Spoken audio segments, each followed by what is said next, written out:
序章、静寂という名の反逆。誰もが自分の人生を章のように演じ商人という名のチップを稼ぎ続ける現代その喧騒の中で、あえて投稿しないという選択をしている人々がいます。彼らは素晴らしい景色を前にしてもスマートフォンを構えず、美味しい食事を誰にも報告せず、自分の変化をわざわざ世界に知らせようとはしません。世間は、彼らを自信がないからだとか、プライバシーに病的にこだわっていると冷ややかな目で見ることがあります。しかし心理学の深淵を除けば全く異なる景色が見えてきます。実は投稿しない人々は現代社会において最も強固な内的自尊心を持ち、自分の人生のハンドルを誰よりも正確に握っている、知的な勝者である可能性が高いのです。今回の動画では、なぜ特定の人が SNS という承認のゲームから降りるのか、その謎を自己決定理論や印象管理脳の報酬系といった多角的な視点から解き明かしていきます。あなたは投稿しないことが単なる沈黙ではなく、自分自身を深く愛するための極めて高度な心理戦略であることを知るでしょう。第1章、鏡を必要としない内的自尊心の確立。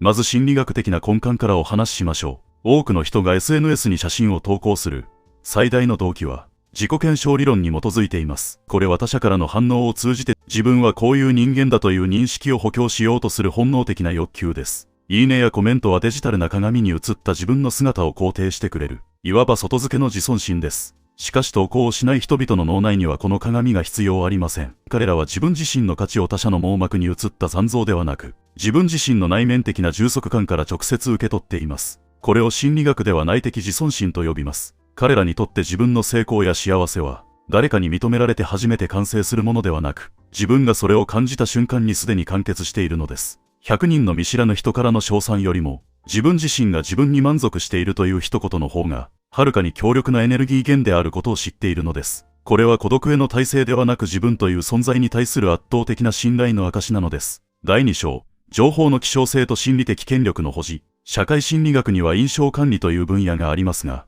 投稿しない人々はこの理論を逆説的に使いこなしています。多くの人は情報を出すことで自分を定義しようとしますが、彼らは情報を出さないことで自分の価値を守るという戦略を取ります。個人のプライベートな情報も、市場に溢れれば溢れるほどその価値は希薄化していくからです。あなたが自分の日常を一切明かさないとき、周囲の人々はあなたを読み取れない存在として認識します。これは一種のミステリアスな魅力を生むだけでなく、対人関係における強力な心理的権力となります。相手はあなたをステレオタイプな枠に当てはめることができず、常に敬意を持って接せざるを得なくなるからです。彼らが写真を投稿しないのは、自分の感情や思い出という純度の高い資産を、他人の勝手な解釈というノイズから保護しているのです。自分という物語の唯一の読者であり続けること、この情報の希少性を維持する能力は、自分自身のアイデンティティを 100% 自分の管理下に置くという、現代において最も贅沢な知的権利の行使なのです。第3章、観客効果からの脱却。演技を止めて存在する。私たちは誰かに見られていると感じるだけで、行動が変わってしまう性質を持っています。これを心理学では観客効果と呼びます。SNS が普及した現代ではたとえ、今この瞬間に誰も見ていなくても、後で投稿することを想定した瞬間に、脳は無意識のうちにポーズを取り、自分を美化しようとします。生活のすべてが他者向けのパフォーマンスに変質してしまうのです。投稿をしない人々は、この終わりのない舞台から降りることを選択した人々です。彼らにとっての経験は誰かに見せるためのパッケージではなく、自分だけが味わうための生の素材です。どう見えるかという視点から完全に自由であること。この自由こそが彼らの精神を驚くほど健全に保っています。過剰な投稿は偽りの自己を肥大化させ、本当の自分を見失わせるリスクをはらんでいます。しかし投稿しない人々は観客の拍手というノイズを遮断することで、真の自己との対話を維持しています。彼らは自分の人生を誰かのためのショーにすることを拒否したのです。そこに存在することの純粋な喜びを優先しているのです。第4章、ドーパミンの奴隷からの解放。報酬系の最低に、SNS のいいねや通知を受け取った瞬間に放出されるドーパミンは、スロットマシンで当たりを引いた時と同じ快感を脳に与えます。多くの投稿者は無意識のうちにこの依存のループに取り込まれ、自分の幸福感を他人の指先に委ねてしまいます。しかし投稿をしない人々の脳内では全く異なる報酬系が確立されています。彼らは外部からの短期的な快感ではなく、内側から湧き出るセロトニンといった持続的な充足感を司る物質を大切にしています。一冊の本を深く読み込むこと、誰にも言わずに技術を磨くこと、これらの一見地味な行為から得られる深い安らぎを、彼らは何者にも代え難い報酬だと知っています。これは脳の報酬系が外部の刺激に依存せず、自給自足できている状態を意味します。投稿しない人々はデジタルな賞賛という不安定な通貨で、自分の価値を測定するのをやめ自分の中にしかない不動の資産を築いています。自分の心の平穏を気まぐれな他人の評価に預けていないからこそ、彼らは静かに微笑んでいられるのです。第5章、体験の純度を保つ。記録が記憶を殺すとき、素晴らしい瞬間を写真に収めたいという欲求には、意外な心理学的落とし穴があります。写真を撮ることに集中した人は、自分の目だけで観察した人に比べて、その出来事の詳細を思い出す能力が著しく低下するという研究結果があります。これを写真撮影減衰効果と呼びます。記録しようとする行為そのものが脳に、これは保存したから忘れてもいいという信号を送り、体験の質を下げてしまうのです。投稿をしない人々は直感的にこの事実を理解しています。彼らにとって人生のハイライトはクラウド上に保存するものではなく、自分の細胞一つ一つに刻み込むものです。レンズというフィルターを通さず肉眼で世界を捉え、その場の空気の匂いや音を全身で味わう。そうして得られた体験の純度こそが、彼らの人生を豊かにする真の源泉です。彼らは自分の人生を後で見るためのアーカイブとして生きるのではなく、今この瞬間のドラマとして生き切っています。その深い没入感こそが彼らが放つ独特の落ち着きと知的な深みの正体なのです。第6章、情緒的エネルギーの温存。賢い境界線の引き方。心理学には境界線バウンダリーという極めて重要な概念があります。自分と他人の心理的な距離を適切に保ち、自分の精神的健康を守るための仕切りのことです。投稿をしない人々はこの境界線が非常に洗練されており、懸命に機能しています。自分のプライベートな情報を不用意に公開することが、自分の情緒的なエネルギーを無駄に垂れ流す行為であること、本能的に理解しているのです。SNS で自分の生活を晒すということは、どこの誰だかわからない人々に、自分の人生を批評する権利を無償で与えてしまうことを意味します。好意的な反応であっても、それに返信したり期待に応えようとしたりするだけで、私たちの精神的なリソースは静かに削り取られていきます。投稿をしない人々は、この貴重なエネルギーを大切な人々とのつながりのためだけに取っておきます。彼らの沈黙は自分自身が健全でいられるための、心の安全地帯を守るための防衛策であり、自分を安売りしないという高い自尊心の表れでもあるのです。第7章、ミステリアスであることの知的自由。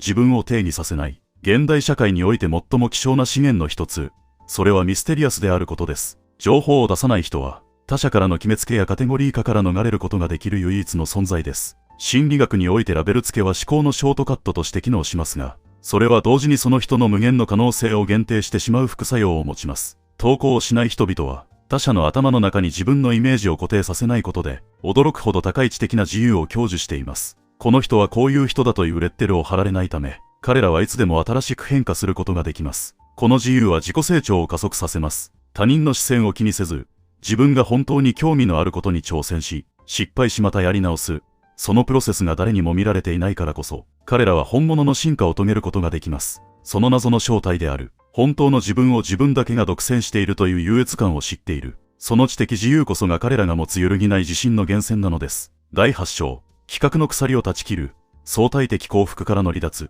人間の脳には周囲と比較して、自分の立ち位置を確認する、社会的比較というプログラムがあります。しかし SNS は、この本能を暴走させる装置です。他人の輝く瞬間と自分の平凡な日常を比較し続けることは、幸福度を著しく低下させます。投稿をしない人々は、この終わりのないレースから自ら棄権した人々です。彼らが写真を投稿しない最大の理由は、自分の幸せを他者との比較という土俵に乗せないためです。幸福な人ほど他人との比較に無頓着であるという特徴があります。投稿をしない人々は、今手にしているコーヒーのぬくもりや何気ない言葉の価値を、誰かの豪華なバカンスと比較して目減りさせることをしません。彼らにとって幸福は絶対的なものです。誰かに見せて羨ましがられる必要はなく、自分が良いと思えばそれで完結します。彼らは他人のタイムラインを走るのではなく自分の時間を歩いています。その静かな自立心こそが彼らを精神的な破産から救っているのです。第9章、プライバシー知能の高さ。情報の守護者たち。近年注目されているのが、